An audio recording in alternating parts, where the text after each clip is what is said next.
Et bonjour à tous. J'ai pas fait de vidéo depuis août à peu près. Et la raison est toute simple, c'est que ça a été une grosse période de stress parce que ça a été un petit peu le tournant pour mon visa et pour toutes les démarches et je vais vous expliquer un petit peu ça pour que vous compreniez la raison du pourquoi j'avais disparu. Il faut que vous sachiez que donc, pour ceux qui débarqueraient là sans avoir vu mes autres vidéos, j'ai postulé pour un travail en avril. J'ai commencé à bosser mi-mai, et ensuite j'ai commencé à faire les démarches pour avoir mon visa travail. Alors, il faut savoir que le visa E7, comme on l'appelle aussi, est un visa qui demande beaucoup de paperasse et qui demande beaucoup de temps. Puisque, comme je vous l'ai dit, j'ai commencé à tout préparer en mai. J'ai eu mon visa en septembre. Voilà, tout va bien. Je commence en mai à faire toutes les démarches, à remplir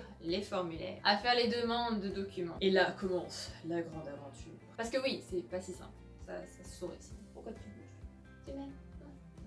Pour avoir mon visa, pour faire ma demande de visa, il fallait que j'ai une apostille. Qu'est-ce qu'une apostille, mon cher ami? Alors, l'apostille, c'est un document qu'on te fournit pour certifier qu'un document à toi officiel dans ton pays est officiel. Voilà, j'espère que vous avez suivi. En gros, il me fallait une apostille pour mon diplôme de master pour certifier que mon diplôme de master est un document officiel reconnu dans mon pays. Sauf que les démarches pour faire l'apostille, alors il a fallu que ma mère retrouve mon diplôme, qu'heureusement je savais très bien ranger, qu'elle aille à la mairie, faire une photocopie officielle de mon diplôme pour envoyer cette photocopie à la cour d'appel pour faire une demande d'apostille et qu'ensuite à la cour d'appel il y ait un juge, je crois, enfin un magistrat, whatever, qui fasse l'apostille. Sauf qu'évidemment des magistrats, machin truc, je sais pas trop exactement ce que c'est, est disponible pour faire des petites signatures d'apostille et tout ça, il y en a pas tous les jours. Donc il a fallu que j'attende 3 semaines pour avoir cette fameuse signature et cette fameuse apostille. Et ensuite une semaine pour qu'elle arrive chez moi. Voilà, donc 1 mois à peu près pour avoir la pastille, c'est super. Surtout que de base, quand j'avais appelé la cour d'appel pour leur demander un petit peu comment ça se passait, combien de temps ça prenait, tout ça, la première remarque que j'ai eue du gars que j'avais au téléphone, c'est une apostille...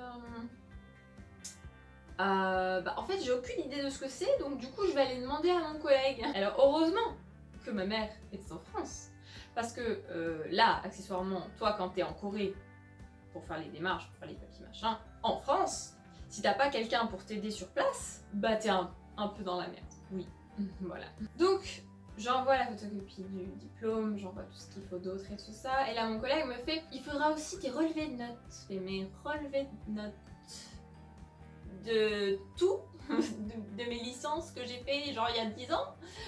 D'accord, bah écoute, on va essayer de retrouver ça. Donc j'ai envoyé des mails à mes 2 universités. Alors il y en a une très réactive, nickel, genre vraiment gros bigueux. Vraiment j'ai envoyé un mail le dimanche soir, comme ça je me suis dit comme ça lundi matin c'est la première chose qui est bon. Lundi matin, j'avais reçu mes notes. Par contre, l'autre université a mis 1 semaine et j'ai dû les relancer 2 fois quand même, hein. C'est pas que ça presse un petit peu, mais bon, voilà. Parce qu'ensuite, une fois que j'avais reçu mes notes, il a fallu les faire traduire. Bah oui, parce qu'ils parlent pas français à l'immigration. Donc du coup, pour avoir tes papiers officiels et qu'ils sachent ce qu'il y a marqué dessus, bah il faut les faire traduire. Donc chercher un traducteur, payer un traducteur et attendre, évidemment. Bon, tout se goupille plutôt pas mal. Début juillet, je commence à avoir tout ce qu'il faut. Je donne mon dossier, tout ça, pas de nouvelles. Sachant que, pour ceux qui n'auraient pas suivi les contrôles du fond là, qui sont arrivés entre temps, de base, mon PVT que je faisais en Corée devait se finir en mars. Il s'est avéré qu'il y a eu le coronavirus et que du coup, mon visa a été d'abord prolongé jusqu'à fin avril, puis jusqu'à fin juillet. Sauf que là, bah, on commençait à être mi-juillet et j'étais en mode par contre, j'ai toujours pas mon visa de travail là. Et il s'avère que en juillet, ils proposaient de prolonger une dernière fois jusqu'à fin août, donc j'en ai parlé à mes collègues et ils m'ont dit oui, non, effectivement, je pense que ton visa sera pas prêt, là ça prend un petit peu de temps et tout avec les démarches administratives. Donc du coup, ce serait mieux que tu prennes 1 mois de plus au cas où, ok, bon, jusqu'à fin août, pas de problème, j'attends.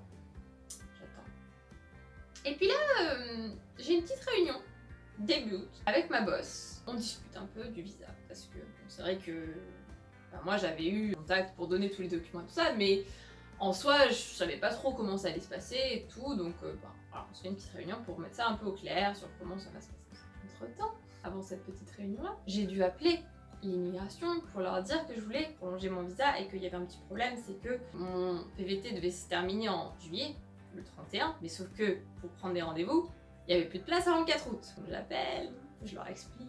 La dame me dit « Oh mais pas de souci, vous pouvez y aller le 31 sans rendez-vous, ça prendra un peu de temps, vous devrez sûrement attendre là-bas, mais il n'y a pas de problème, vous pouvez y aller là-bas pour qu'ils prolongent votre PVT. » Sauf que, là elle me dit « Oui, mais alors, par contre, vous êtes en train de me dire que vous voulez prolonger d'1 mois votre PVT pour avoir le temps de faire les démarches pour votre visa de travail. Sauf qu'en fait, vous pouvez pas passer d'un PVT à un visa de travail sans quitter le pays. » Et là j'ai fait « Comment ça ?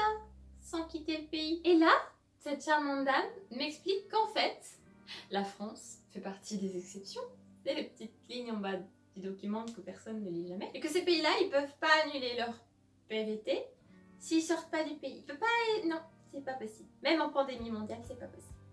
D'accord. Donc là, vous êtes en train de me dire que même avec le Covid et tout, il n'y a pas de démarches qui sont prises. Je veux bien que l'administratif soit un petit peu borderline des fois, mais là, quand même, on part sur une logique qui est pas très stable. Et moi, c'était pas du tout prévu que je rentre en France. Donc j'étais en mode, donc, vous êtes en train de me dire que là, 1 mois en avance, tout ça, il faut que je prévoie un voyage en France, que je donc rentre en France, que je fasse le trajet, que je paye mon billet d'avion.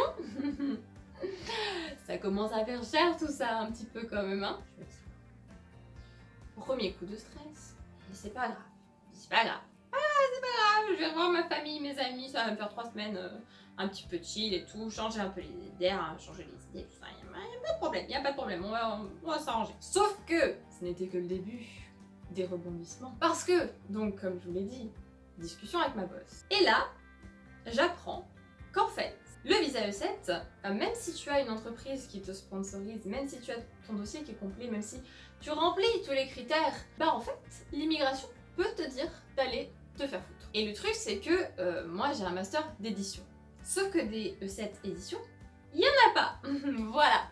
Donc, mon entreprise devait proposer mon dossier soit en marketing, soit en traduction. Il faut savoir que mon background fait que j'ai une licence d'anglais dans laquelle j'ai pris des cours de traduction pendant quand même 3 ans et que dans mon master édition, j'ai pris des cours de marketing.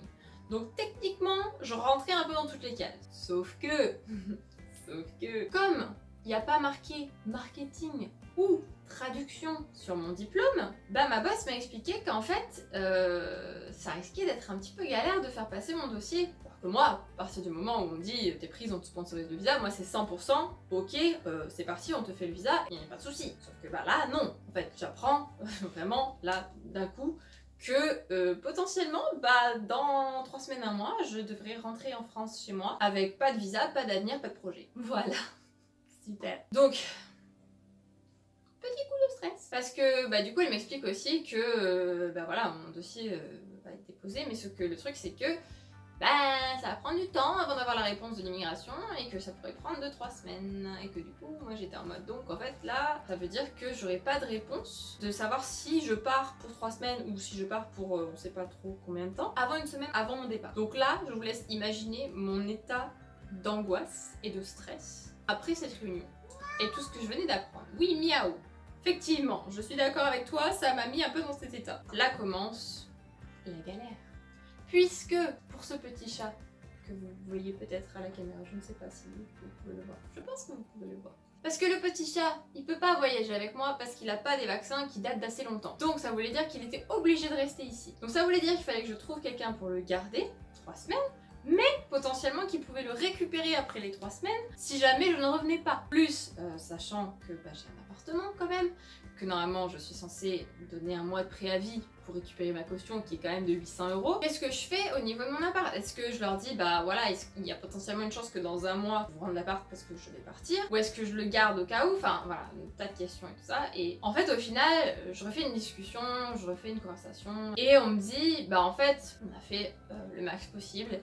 Et on a eu une confirmation orale de l'immigration concernant ton dossier. Donc c'est pas certifié, t'as pas le papier, mais en gros c'est sûr à 90% que j'ai mon visa. Ok. Par contre, Vous m'excuserez, je vais pas m'enjailler tout de suite parce que vu tout ce qui s'est passé avant, là tant que j'ai pas le visa, le papier sous les yeux, je n'y crois pas. Je vais pour partir. J'attends. Et là on me dit, oui alors par contre, la réponse de l'immigration elle aura le 4 septembre. Je partais le 30 août de Corée. Vous êtes en train de me dire quand même que là je dois partir en France sans être sûre que je revienne ou pas. Vraiment l'administration, moi c'est ma passion dans la vie. C'est waouh, j'adore. Donc je pars en France. Je finis par récupérer le papier que l'immigration donnait à mon entreprise pour qu'ensuite mon entreprise me la donne et que j'aille faire les démarches pour réussir enfin à obtenir mon visa. Donc je récupère le papier et là, ce n'était pas encore fini parce que comme nous sommes en pleine pandémie mondiale et que donc pour faire une demande de dossier, tu dois faire un test Covid-PCR, c'est la merde en France. Oui. On est d'accord là-dessus. Pour faire un test, ça prend du temps à prendre un rendez-vous et ça prend du temps à avoir les résultats. Sauf que moi, pour mon dossier, il faut que je présente des résultats qui datent de moins de 48 heures. Il fallait que j'aille à Paris le lundi ou le mardi. J'appelle et tout, et en fait, dans ma région, ils me disent « Ah, il va être compliqué. On va pas vous prendre un rendez-vous avant la semaine prochaine. » Que j'étais en mode « Bah non, moi il faut que j'aille à Paris au plus tard le mardi, parce qu'après il faut 2 semaines pour recevoir le visa. » Et que bah j'ai pris un billet retour quand même le 20, donc on va avoir un problème. Donc je réussis à trouver un centre qui me dit écoutez on peut avoir les résultats en 48 heures, il n'y a pas de souci et tout ça, qui prennent rendez-vous le samedi matin quand j'étais censée bouger chez mes potes qui habitent vers Lyon, de là où je devais partir après pour aller à Paris pour m'arranger la vie parce que il y a un TGV dans cette zone de la France et pas chez moi. Je me dis très bien, je vais y aller samedi matin, c'était quand même à 1 heure de route, hein, le yol. On me dit au téléphone, ça prendra 48 heures. Je vais faire le test, je recommande. Oh non, le mec. Je dis oui, du coup, pour les tests. Oh bah ça prendra 72 heures. Donc je lui dis oui, donc lundi soir quoi. Il me dit ouais, ou mardi matin.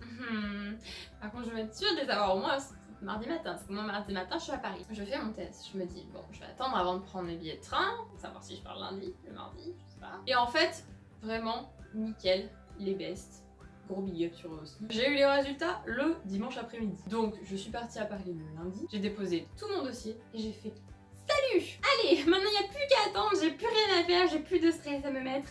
Yes! Ensuite, 2 semaines après, bon, j'ai dû décaler mon vol parce que le 20 c'était pas possible. J'ai reçu mon visa le 22 et je suis partie le 25 en Corée. J'ai reçu mon visa qui est juste une petite page A4 dégueulasse. Donc là j'ai eu un peu la déception parce que quand t'as un visa t'as un joli truc dans ton passeport et tout. Genre là non, t'as juste une petite feuille qui perd. Donc c'est genre le visa, un des visas le plus important de ma vie. Et genre j'ai même pas un joli truc dans mon passeport. Et... non mais c'est pas grave. C'est pas grave, parce que ça fait quand même bien 5 mois là. Bon peut-être pas 5, j'exagère. Mais bien 3 mois que j'en chie. Quand même pour avoir un visa, il est même pas une petite feuille jolie. Donc bref, voilà, je repars en Corée, je fais 2 semaines de quarantaine et voilà, et je suis de nouveau back in Korea. C'était une grande aventure, hein. C'était compliqué mais tout s'est bien passé au final. Donc heureusement, mais c'est vrai que ça a été compliqué. J'ai un super travail maintenant, j'ai des super collègues super sympas, tout se passe bien. Tout va très bien. Je vais devoir déménager par contre dans pas très longtemps, hein, donc mon décor changera probablement incessamment sous peu. Donc je sais pas d'ailleurs à cause de ça si j'aurai trop le temps de faire des vidéos. Puis en plus c'est vrai que pour l'instant je sais pas trop quoi faire, j'ai des idées de vidéos et je pense que je les ferai en fit pas mal. J'ai envie de faire un peu des vidéos avec des gens parce que c'est vrai que pour aller face cam au moment ça me saoule. Je vous dis à très bientôt, prenez soin de vous et déprimez pas trop à cause du Covid parce que c'est une période un peu bizarre pour tout le monde, je pense, qui fait pas forcément du bien au moral. Moi-même, je sais. Prenez du temps pour vous, pour rester en contact avec vos amis, votre famille, dans la mesure du possible. Et puis, je vous souhaite plein de bonheur, de passer une très bonne semaine, une très bonne journée, et dans un avenir proche, un très bon hiver. Et je vous dis à très bientôt, j'espère.